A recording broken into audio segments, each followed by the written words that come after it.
نحمده ونستعينه ونستغفره ونعوذ بالله من شرور أنفسنا ومن سيئات أعمالنا من يهده الله فلا مضل له ومن يضلل فلا هادي له أشهد أن لا إله إلا الله وحده لا شريك له وأشهد أن محمدا عبده ورسوله صلى الله عليه وسلم أما بعد فإن أصدق الحديث كتاب الله وخير الهدي هدي محمد صلى الله عليه وسلم وشر الأمور محدثاتها وكل محدثة بدعة وكل بدعة ضلالة وكل ضلالة في النار.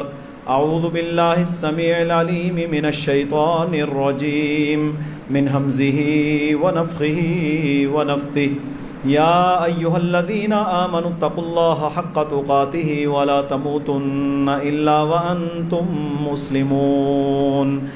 يا أيها الناس اتقوا ربكم الذي خلقكم من نفس واحدة وخلق منها زوجها وبث منهما رجالا كثيرا ونساء واتقوا الله الذي تساءلون به والأرحام إن الله كان عليكم رقيبا.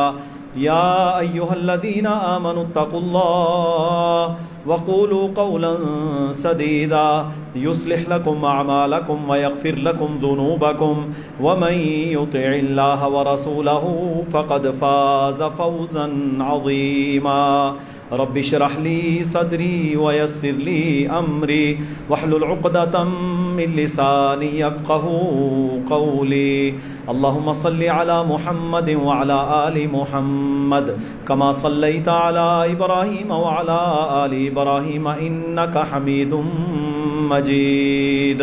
اللهم بارك على محمد وعلى آل محمد كما باركت على إبراهيم وعلى آل إبراهيم إنك حميد مجيد. اللہ رب العالمین نے نبی ذیشان محمد الرسول اللہ صلی اللہ علیہ وسلم کی پاک زندگی کے اندر ہی اپنا دین مکمل کر دیا تھا.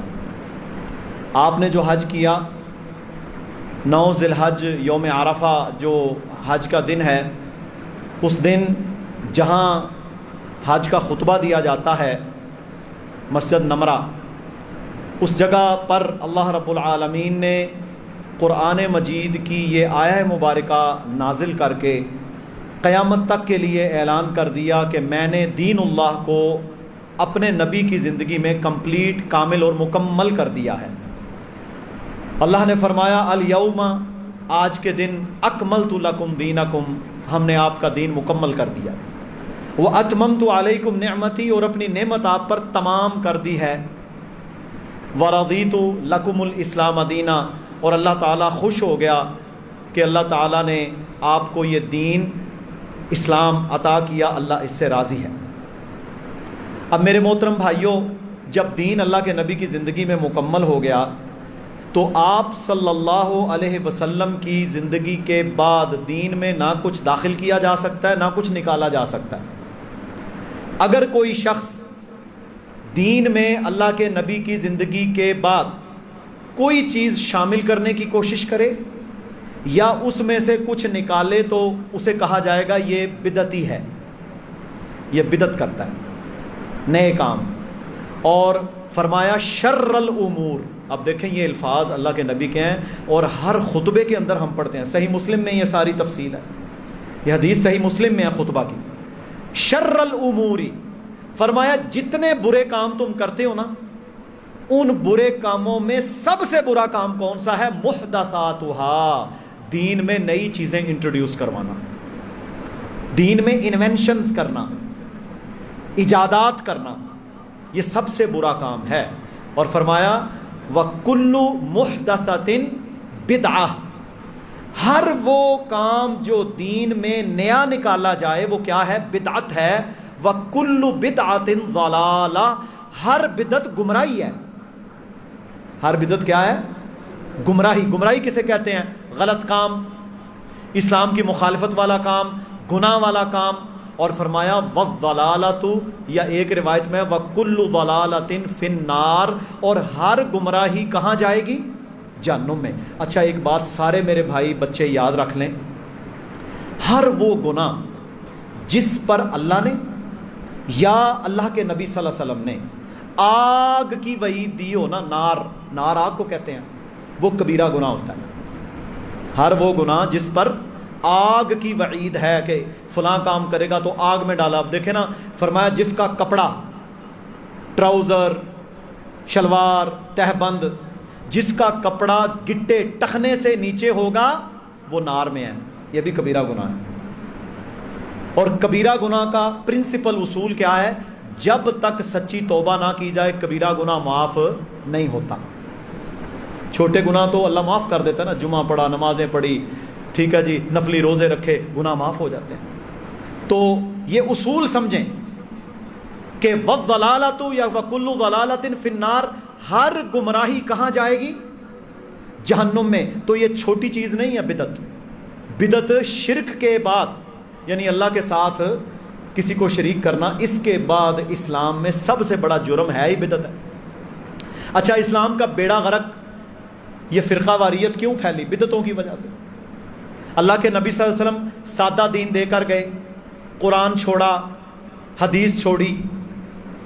حجۃ الوداع کے موقع پر آپ نے اعلان بھی کیا کہ لوگوں یاد رکھ لو، میں تمہارے درمیان 2 چیزیں چھوڑ کے جا رہا ہوں. میں تمہارے درمیان 2 چیزیں چھوڑ کے جا رہا ہوں، جب تک تم ان کو پکڑے رکھو گے کبھی گمراہ نہیں ہوگے. کتاب اللہ و سنتی، اللہ کی کتاب اور میری سنت. اب یہ 2 چیزیں ہی اصل دین ہے. جب اللہ کے نبی صلی اللہ علیہ وسلم کی وفات ہوئی، اس کے بعد 4 خلفاء کا جو دور ہے، اس دور میں صحابہ کثیر تعداد میں زندہ تھے، اور صحابہ کرام کی تربیت اللہ کے نبی صلی اللہ علیہ وسلم نے ایسی کر رکھی تھی کہ وہ کبھی بھی غلط بات ایکسیپٹ نہیں کرتے تھے، کبھی بھی. اب ایک دفعہ مروان بن حکم مدینہ کا گورنر تھا، اس کو ابو سعید الخدری رضی اللہ تعالی عنہ نے دیکھا کہ وہ بیٹھ کر عید کا خطبہ دے رہا ہے. حالانکہ عید کا خطبہ کھڑے ہو کے دینا چاہیے، نکاح کا خطبہ بیٹھ کے بھی دے سکتے ہیں، کھڑے ہو کے بھی دے سکتے ہیں، اس میں تخصیص نہیں ہے. لیکن جمعہ کا خطبہ، عید کا خطبہ وہ کھڑے ہو کے دینا ہے. اچھا کام صرف اتنا ہی اس نے غلطی کی نا کہ وہ بیٹھ کے خطبہ دے رہا تھا. اب ہے مدینہ کا گورنر. اچھا میرے بھائیو، جو بادشاہ، گورنر، دیکھیں آج بھی حکمران کے خلاف آپ اس کے منہ پہ بات کریں تو موت یقینی ہے. یہ چھوڑتے ہیں کسی کو؟ حکمران تو دور کی بات ہے، آپ کسی ضلع کے بڑے لیڈر حکومتی کے خلاف بات کریں وہ رگڑ دیں گے آپ کو. تو کیا ہوا؟ انہوں نے کھڑے ہو کے کہا، انہوں نے کہا دیکھو اس خبیث کو، دیکھو اس خبیث کو کہ اللہ کے نبی صلی اللہ علیہ وسلم تو کھڑے ہو کے خطبہ دیں اور یہ بیٹھ کے دے رہا ہے. بات سمجھ آئی ہے؟ اسی لیے ترمذی شریف کے اندر حدیث ہے، فرمایا افضل الجہادی، سارے جہاد آپ جانتے ہیں نا، کافروں کے خلاف لڑنا، میدانوں میں لڑنا، جنگ، یہ سارا افضل ہے، بہت اس کے اجر ہیں اگر اللہ کے دین کے لیے کیا جائے. لیکن اس سارے جہاد میں سے سب سے افضل جہاد کون سا قرار دیا؟ فرمایا افضل جہاد یہ ہے کہ جابر اور ظالم حکمران کے سامنے کلمہ حق کہے، سچی بات کرے. تو میرے بھائیوں، حضرت ابو سعید الخدری اللہ کے نبی کے شاگرد تھے نا، انہوں نے اتنی سخت بات اپنی جان جوکھوں میں ڈال کر کیوں کی؟ کیونکہ وہ عمل اتنا خطرناک تھا کہ وہ اللہ کے نبی کی مخالفت تھی. اور صحابہ کی میرے بھائیوں ان کے خون کے اندر یہ شامل تھا کہ وہ اللہ کے نبی کی مخالفت برداشت نہیں کر سکتے تھے. وہ اللہ کے نبی کی مخالفت برداشت نہیں کر سکتے تھے. یہ ان کا میرے بھائیوں خاص عقیدہ تھا.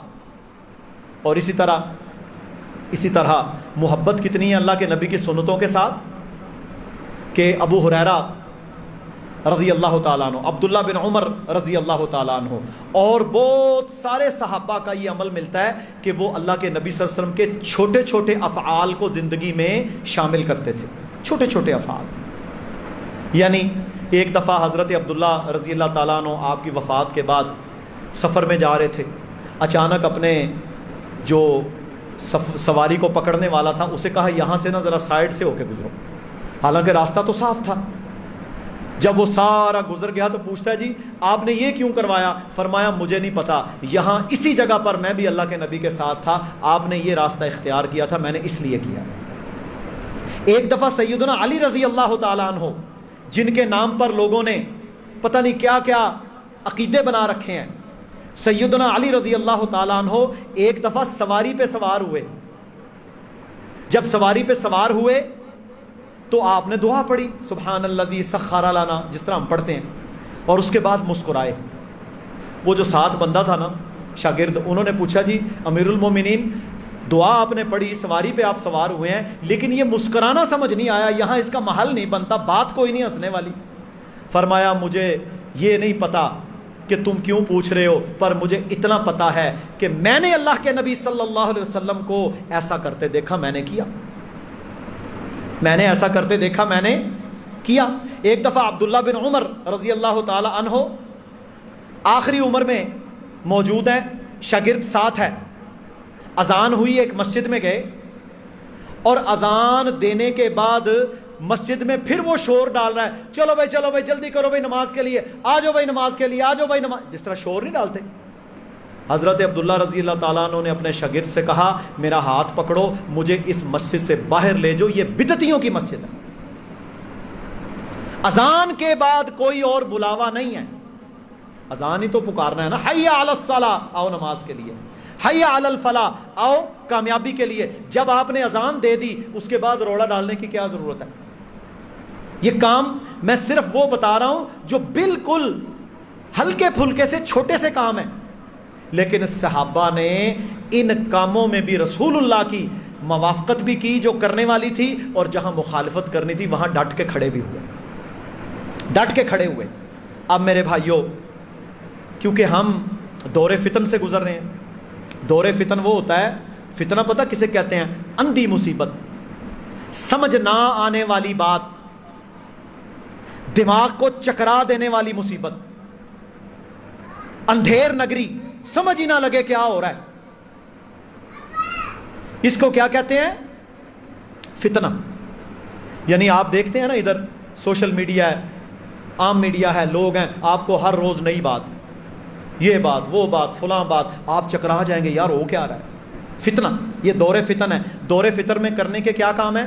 دیکھیں اب محرم کا مہینہ آغاز ہوا، اس کا یہ حرمت والا مہینہ، اور اللہ کے نبی صلی اللہ علیہ وسلم نے فرمایا اللہ کو سب سے زیادہ کون سے روزے پسند ہیں؟ شہر اللہ المحرم، اللہ کا مہینہ محرم۔ اللہ نے اس مہینے کو اپنا مہینہ قرار دیا، اور جب رمضان کے روزے فرض نہیں ہوئے تھے اس وقت یوم عاشور یعنی 10 ذی الحج کا روزہ رکھنا لازم تھا، 10 ذی الحجہ کا روزہ رکھنا لازم تھا۔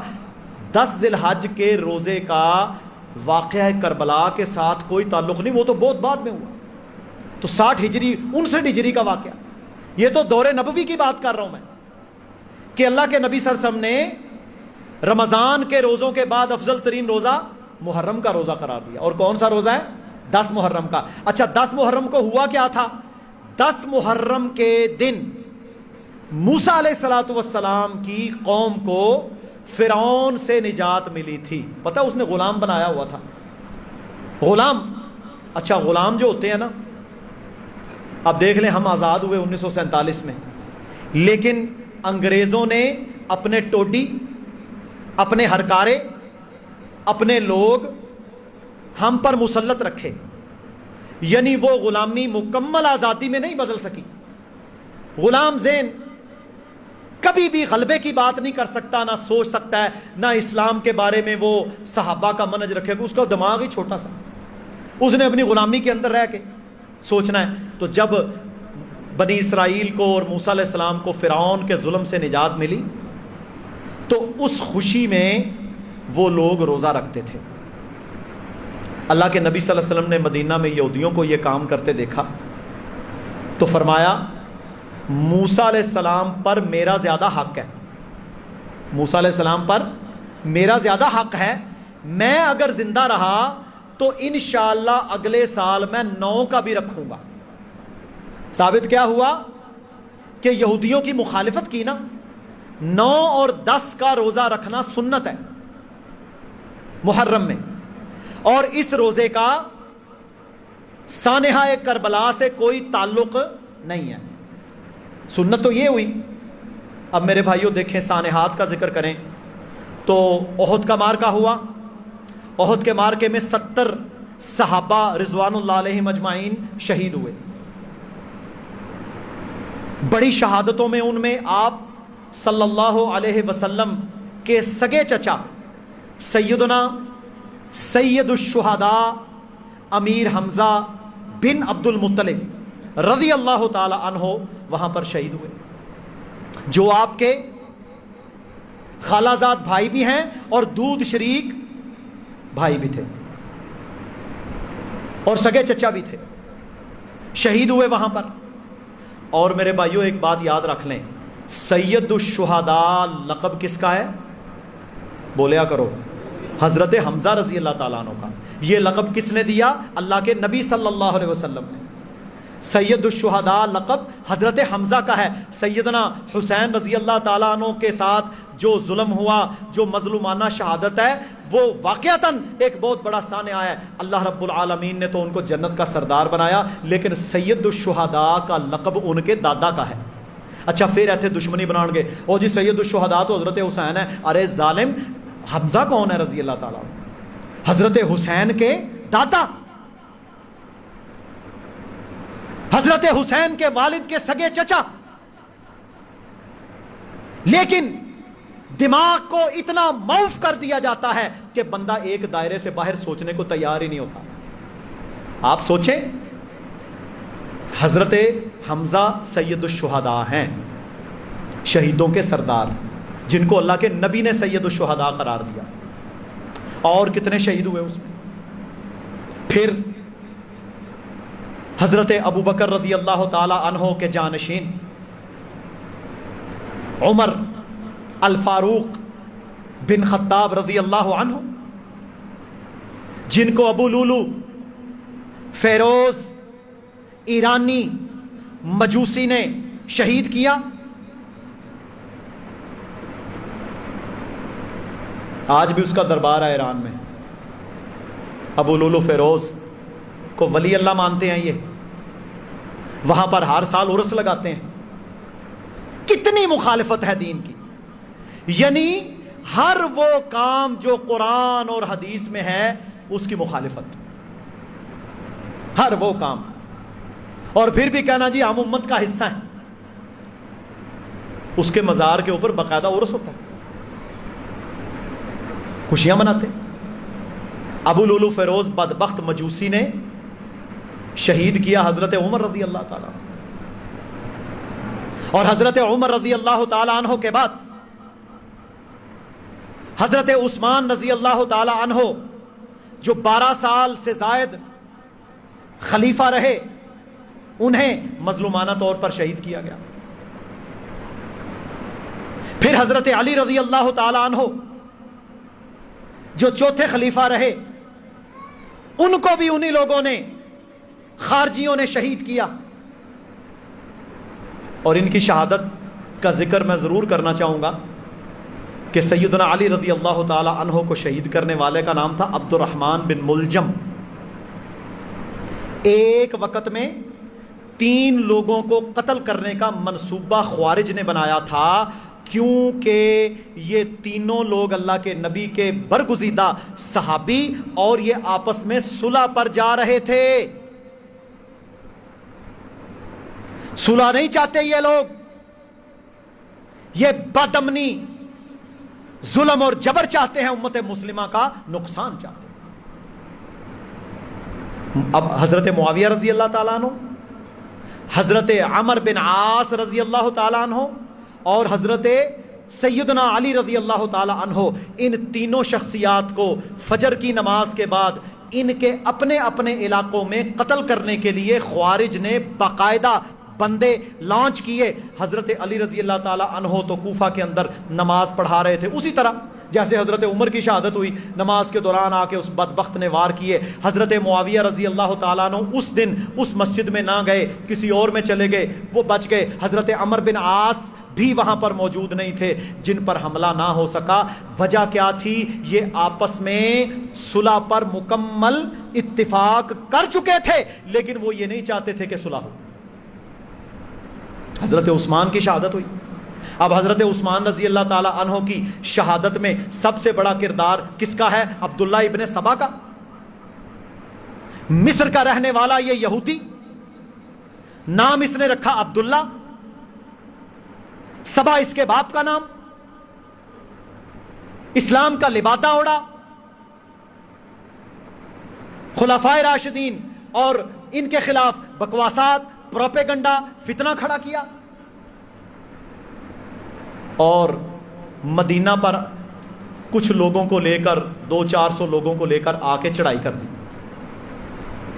صحابہ اس وقت دور دراز علاقوں میں ہیں، اور اللہ کے نبی صلی اللہ علیہ وسلم نے یہ باتیں پہلے ہی بتا دی تھی.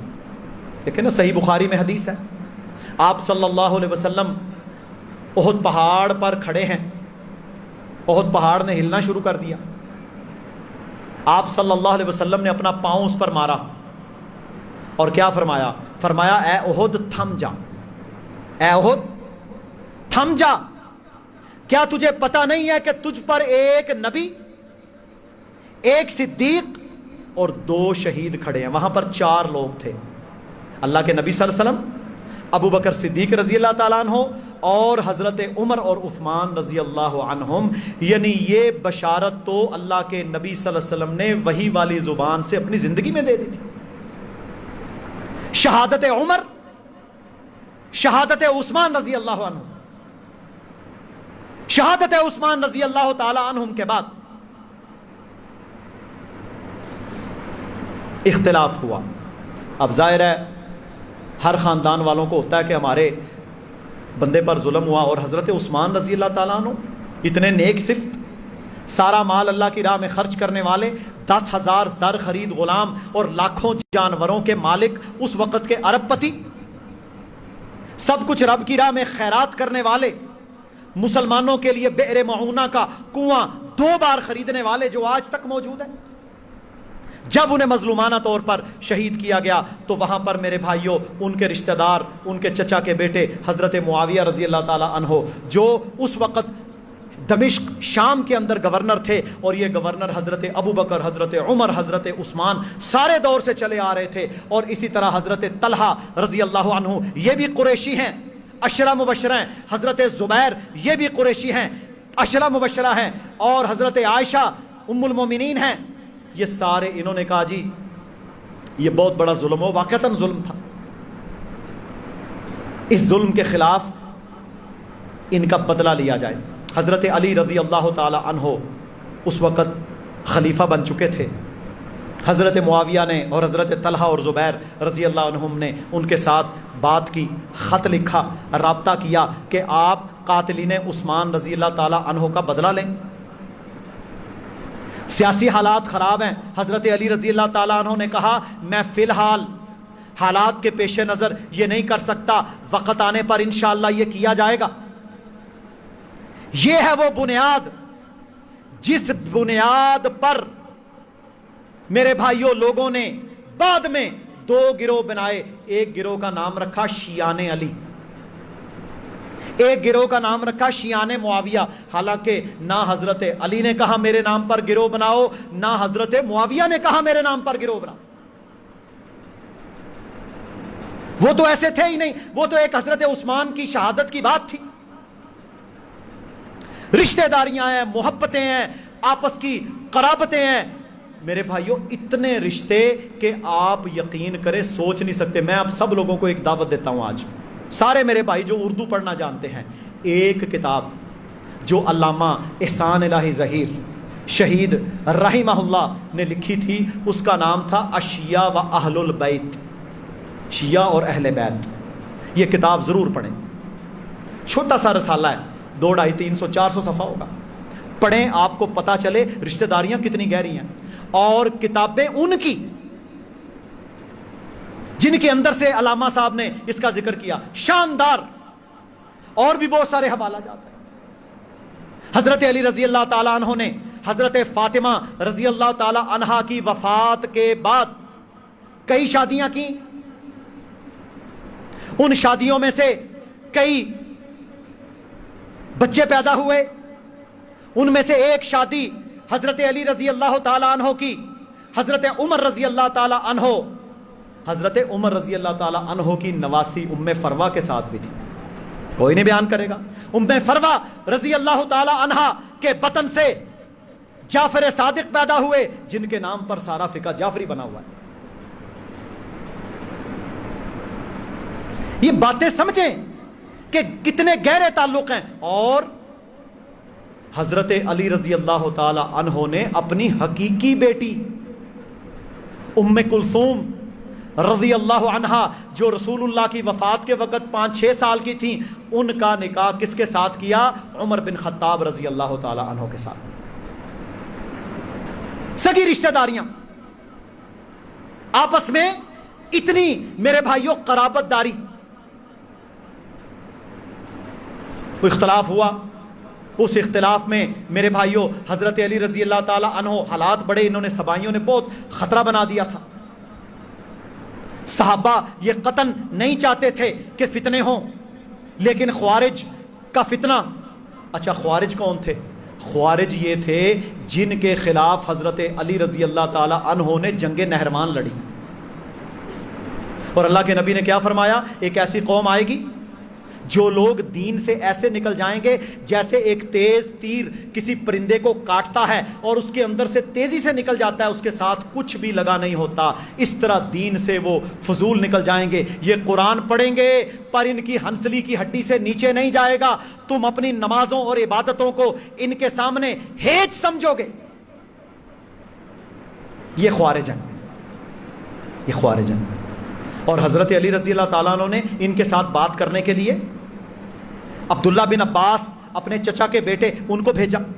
عبداللہ بن عباس کہتے ہیں میں جب ان کی مسجد میں گیا تو جس طرح شہد کی مکھیوں کی بھنبھناہٹ آتی ہے، اس طرح اس مسجد سے عبادت اور قرآن پڑھنے کی آوازیں آ رہی تھیں، عبادت گزاری، ایسا ان کا نظام تھا۔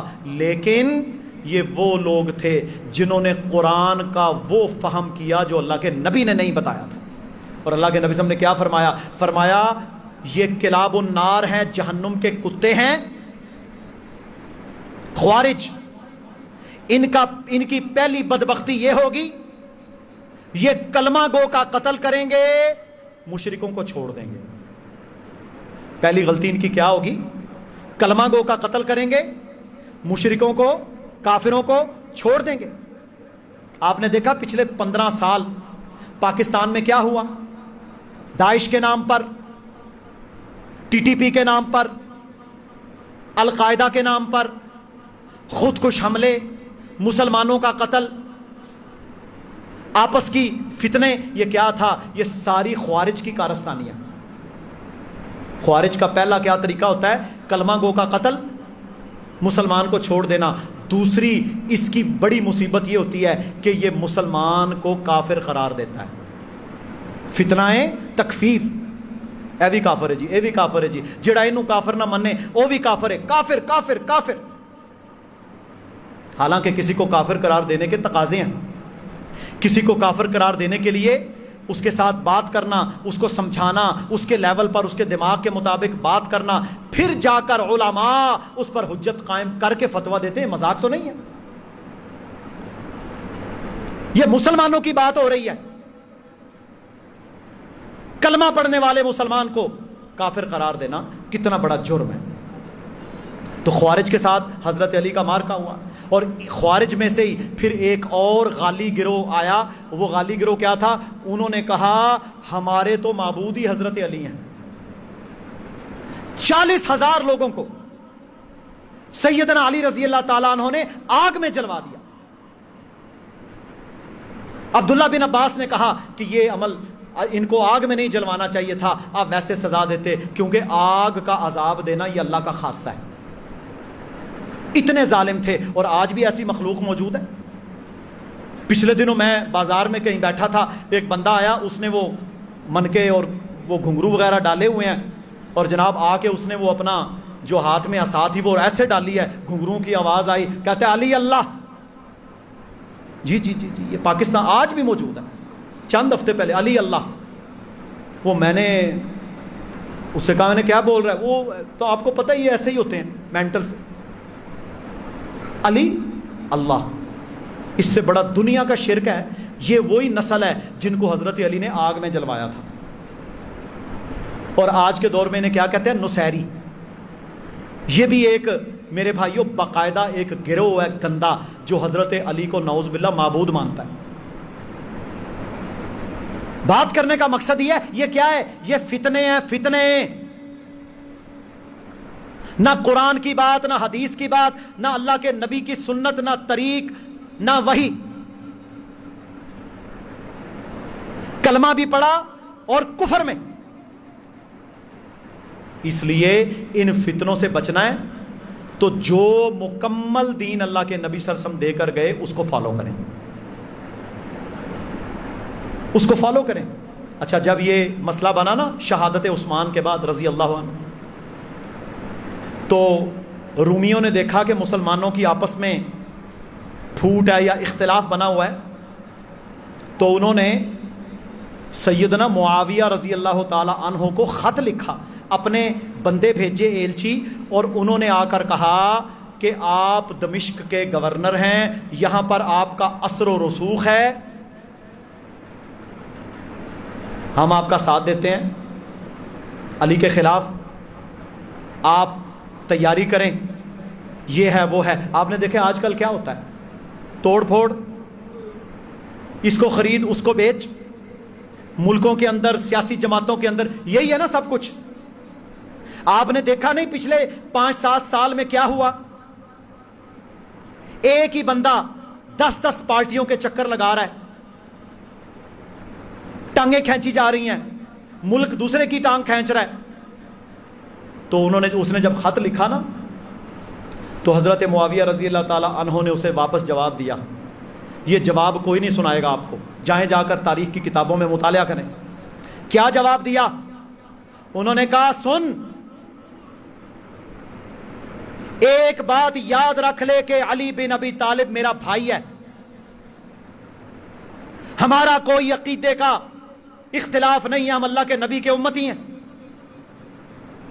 یہ تو میرے بھائی، میرے چچا کے بیٹے عثمان رضی اللہ تعالیٰ عنہ کی شہادت کے بدلے کے حوالے سے بات ہے، اور خبردار آج کے بعد اگر تم نے امت مسلمہ کے کسی علاقے پر حملہ کرنے کی یا سازش کرنے کی یا علی رضی اللہ تعالیٰ عنہ کے علاقے پر بھی حملہ کرنے کی کوشش کی، تو سب سے پہلے معاویہ کی فوجیں تیری گچھی اتاریں گی،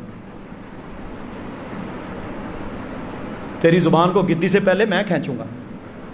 کوئی اختلاف نہیں تھا سوائے شہادت عثمان کی ٹائمنگ کے، اور حضرت علی رضی اللہ تعالیٰ عنہ درست تھے، سیدنا علی کا موقف درست تھا کہ ابھی حالات خراب ہیں، فی الحال رک جائیں، مجھے مضبوط کریں، مکمل طاقت مجھے فراہم کریں، ہم بدلہ لیں گے۔ لیکن جن کا قتل ہوا تھا وہ کہتے تھے نہیں ساڑھے پر آدھا پہلے بدلہ لو، وہ ایک غم ہوتا ہے۔ یہ تھی بات، بتنگڑ بنا دیا۔ سیدنا علی کی شہادت ہوئی، جب صلح کے قریب پہنچے تو میں نے بتایا نا، تینوں کو، حضرت عمر بن عاص، معاویہ بن ابی سفیان، علی بن ابی طالب رضی اللہ عنہم کو قتل کروانے کی سازش ہوئی۔ دوسرے دو وہاں موجود نہیں تھے، آئے نہیں، ٹائمنگ چینج ہوئی، ان کی زندگی تھی، حضرت علی شہید ہو گئے۔ اس کے بعد کون خلیفہ بنے؟ حسن مجتبی، سیدنا حسن بن علی بن ابی طالب خلیفہ بن گئے۔ کتنے دن خلیفہ رہے؟ 5.25 مہینے، تقریباً 5.25 مہینے خلیفہ رہے۔ جب خلیفہ رہے تو وہی مصیبت، اختلاف تو چلا آ رہا تھا، قاتلین عثمان کا بدلہ، اب حضرت حسن رضی اللہ تعالیٰ عنہ کے بارے میں رسول اکرم صلی اللہ علیہ وسلم کی ایک پیشین گوئی تھی، اس کا تھوڑا سا تناظر میں آپ کے سامنے بیان کر دوں۔ وہ کیا تناظر ہے؟ صلح حدیبیہ ہوئی، صلح حدیبیہ کے بعد بنو خزاعہ اور بنو بکر یہ دو قبیلے تھے۔ بنو خزاعہ اللہ کے نبی کے حلیف یعنی ان کے ساتھی، ان میں کافر مشرک بھی تھے، اور بنو بکر ساتھی بنے مشرکین مکہ کے۔ بنو بکر نے بنو خزاعہ پر حملہ کیا، حتیٰ کہ بیت اللہ کے اندر ان پر حملہ کر کے ان کا نقصان پہنچایا، قتل کیا، مسلمانوں کو بھی مارا، ان کے اندر جو غیر مسلم تھے ان کو بھی مارا۔ معاہدہ ٹوٹ گیا، کیونکہ جو جس کا حلیف ہو وہ بھی اگر جنگ بندی توڑتا ہے تو وہ معاہدہ ختم ہو گیا۔ اب ابو سفیان جو ابھی مسلمان نہیں تھے وہ مکہ سے مدینہ جاتے ہیں معاہدے کو برقرار رکھنے کے لیے، اور اللہ کے نبی صلی اللہ علیہ وسلم تو یہ دیکھ رہے تھے کہ کب موقع بنے معاہدہ ختم ہو اور ہم جا کر مکہ واپس لیں۔ دیکھیں جنگی حکمت عملی ہوتی ہے۔ ابو سفیان گیا، حضرت رسول اللہ کے پاس گیا، اللہ کے نبی نے کہا نہیں بھائی آپ معاہدہ، ان لوگوں نے ظلم کیا ہے، توڑا ہے، ہمارے حلیفوں کو قتل کیا، ہم نہیں چھوڑیں گے۔ ابو بکر کے پاس آئے، حضرت عمر کے پاس گئے، حضرت عثمان، سب کے پاس، حضرت علی کے پاس گئے۔ سب لوگوں نے کہا، انہوں نے کہا جی بات یہ ہے جب رسول اللہ صلی اللہ علیہ وسلم نے نہ کر دیا ہے ہم ہاں نہیں کر سکتے، ہمارے اندر یہ اختیار ہی نہیں ہے۔ تو کیا کیا؟ حضرت علی کے گھر آئے، دروازہ کھٹکھٹایا، سیدہ فاطمہ رضی اللہ تعالی عنہا نے دروازہ کھولا۔ اچھا، سیدہ فاطمہ کے رشتے میں یہ دادا لگتے تھے، ابو سفیان رسول اللہ کے چچا لگتے ہیں رشتے میں، مسلمان تو نہیں ہوئے۔ اس سے پہلے اپنی بیٹی کے پاس گئے جو ہجرت کر کے مدینہ میں آ چکی تھی، نام ام حبیبہ، ام المومنین، اللہ کے نبی کی زوجہ۔ ان کے گھر گئے، حضرت ام حبیبہ نے فوری طور پر اللہ کے نبی کا بستر الگ کر لیا۔ کہا بیٹا کیا وجہ ہے؟ فرمایا یہ محمد الرسول اللہ صلی اللہ علیہ وسلم کا بستر ہے اور آپ مشرک ہیں، میں ایک مشرک کو نبی ذی شان کے بستر پر بیٹھنا گوارا نہیں کر سکتی۔ سگا باپ، ایمان ہے نا، الولا والبرا کا یہ عقیدہ، محبت اور نفرت صرف اللہ کے۔ اچھا گئے، حضرت فاطمہ کا دروازہ کھٹکھٹایا، اس وقت سیدنا حسن رضی اللہ تعالی عنہ رڑتے بچے تھے۔ بچہ رڑتا ہے نا جب، وہ رڑتے بچے تھے، وہ رڑ رہے تھے اپنے حسین میں۔ تو انہوں نے جا کے کہا کہ یہ ماجرا ہے اور میں چاہتا ہوں کہ ہمیں پناہ دی جائے۔ پتہ اس وقت پناہ کا قانون تھا، کوئی بندہ ایک پناہ دے دے تو پھر اس کو مانا جاتا تھا۔ تو کہا بیٹا یہ حسن، اسی کے نام پر ہمیں پناہ دے دیں تاکہ ہم جنگ سے اور جو ظلم ہوا ہے اس سے ہم بچ جائیں۔ ظلم تو انہوں نے کیا تھا، اب ظاہر ہے اس کا خمیازہ بھگتنا تھا، فتح مکہ۔ تو کیا ہوا؟ وہاں پر حضرت فاطمہ رضی اللہ تعالی عنہا نے فرمایا دادا جان، حسن کا اتنا مقام نہیں ہے کہ وہ محمد الرسول اللہ صلی اللہ علیہ وسلم کے مقابلے میں کسی کو پناہ دے سکے، اس کا اتنا مقام نہیں ہے، آپ جائیں۔ تو اللہ کے نبی کے پاس یہ بات پہنچی، صحیح بخاری میں حدیث ہے، اللہ کے نبی کے پاس جب یہ بات پہنچی نا تو کیا فرمایا ان ابنی ھذا سید، یہ میرا بیٹا حسن سردار ہے، اللہ رب العالمین اس بچے کی وجہ سے جب یہ جوان ہوگا مسلمانوں کی دو بڑی جماعتوں کے درمیان صلح کروائے گا۔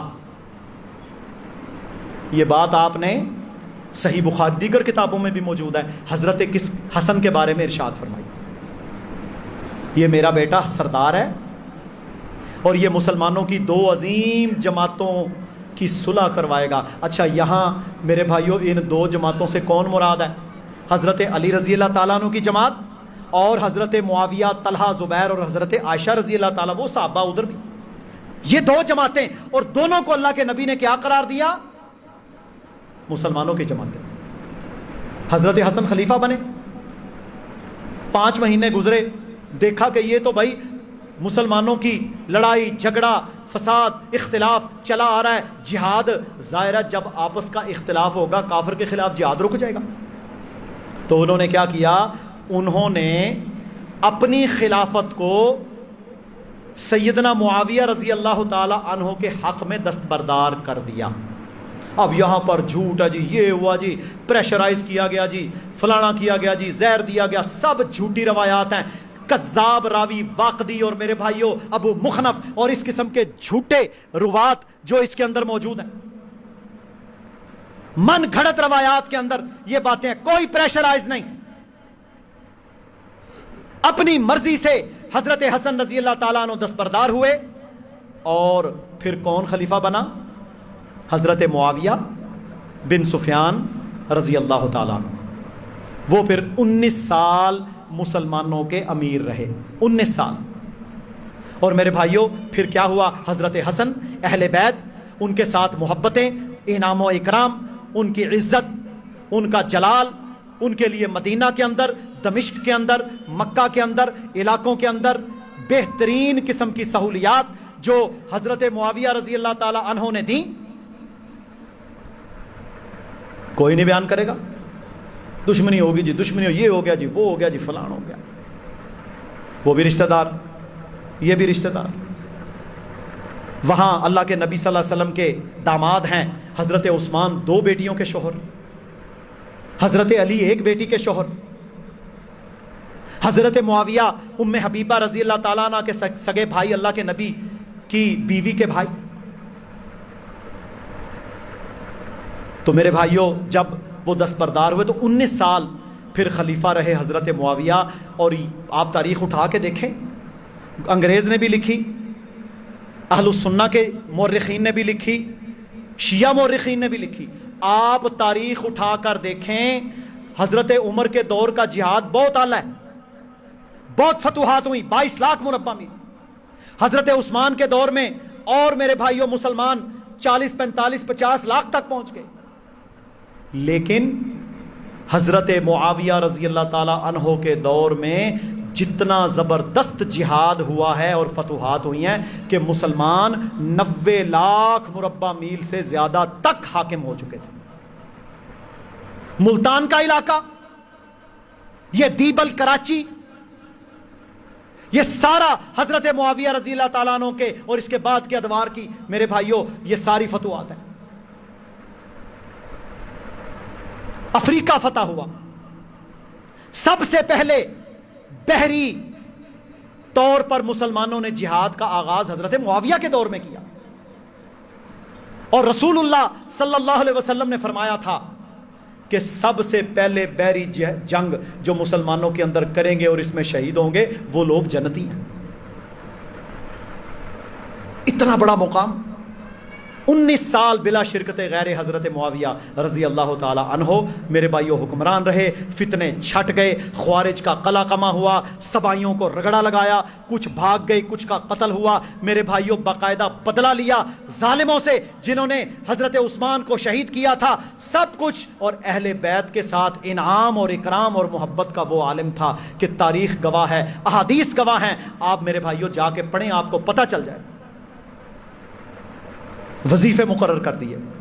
حضرت حسن، رسول اللہ صلی اللہ علیہ وسلم کا خانوادہ، امہات المومنین، وظائف آ رہے ہیں اور حکم نامے جاری ہوئے کہ سب سے بڑا مقام اہل بیت اطہار کو دینا ہے۔ اور میرے بھائیوں اس میں شک کوئی نہیں، اللہ کے نبی صلی اللہ علیہ وسلم نے فرمایا کہ میرے اہل بیت کے ساتھ محبت کرنا، جو ان کے ساتھ محبت کرے گا وہ میرے سے محبت کرے گا، اور جو ان سے بغض رکھے گا وہ منافق ہے۔ ہمارا تو یہ ایمان ہے۔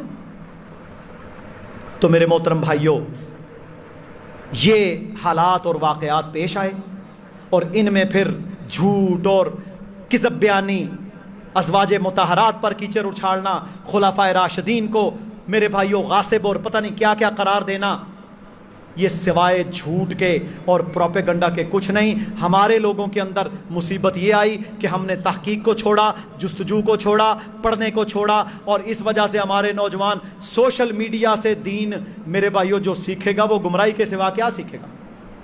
سوشل میڈیا سے آپ کو دین نہیں ملتا جب تک کہ آپ تحقیق کر کے دین حاصل نہ کریں۔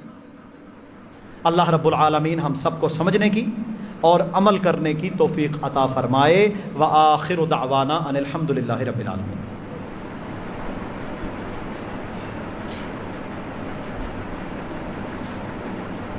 إن الحمد لله نحمده ونستعينه ونستغفره ونعوذ بالله من شرور أنفسنا ومن سيئات أعمالنا من يهده الله فلا مضل له ومن يضلل فلا هادي له أشهد أن لا إله إلا الله وحده لا شريك له وأشهد أن محمدا عبده ورسوله أما بعد.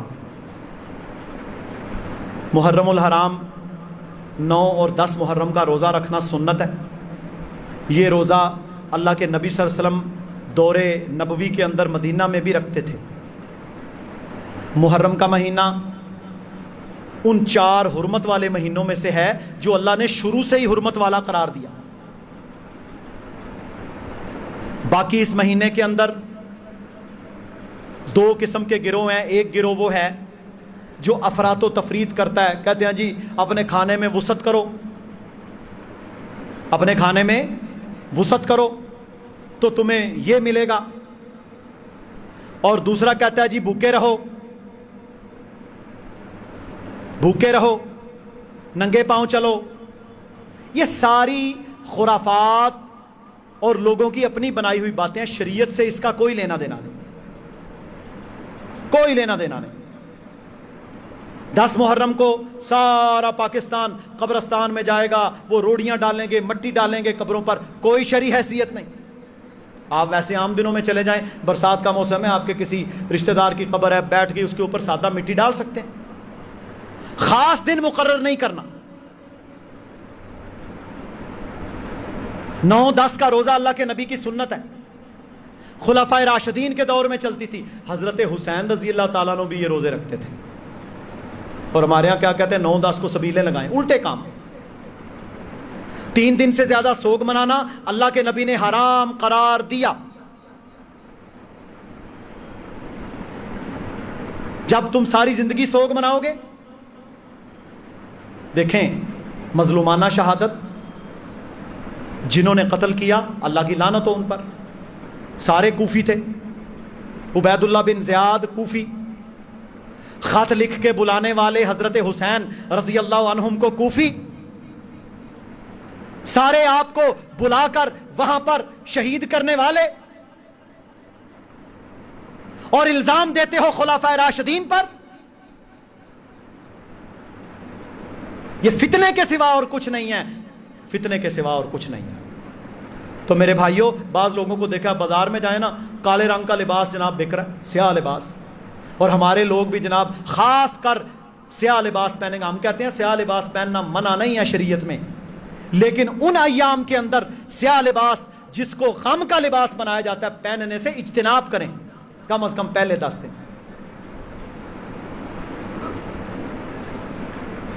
تو یہ خرافات, ان سے بچیں, ان بدعات سے دور رہیں. سنت کے مطابق 9-10 کا روزہ رکھیں. صحابہ, اہل بیت, ان سب سے محبت کریں. ماتم, چہرہ پیٹنا, گریبان چاک کرنا, نوحے کرنا, واویلے کرنا, بین کرنا, رسول اکرم صلی اللہ علیہ وسلم نے ان کاموں پر لعنت فرمائی. فرمایا آگ کا لباس, گندک کا لباس اس کو پہنایا جائے گا جو یہ عمل کرتا ہے. صوتانی ملعونانی فی الدنیا والآخرہ, 2 آوازیں ایسی ہیں جن پر دنیا اور آخرت میں لعنت بھیجی جائے گی. مزمار عند نعمہ, نعمت کے موقع کے اوپر گانے بجانا, ناچ گانا کرنا. ورنت عند مصیبہ, اور مصیبت کے موقع پر نوحہ واویلا اور بین کرنا لعنت اللہ کے نبی نے فرمائی. ہر وہ کام جب لعنت والا کوئی کرے گا تو سوائے فتنے کے اور کیا ہوگا.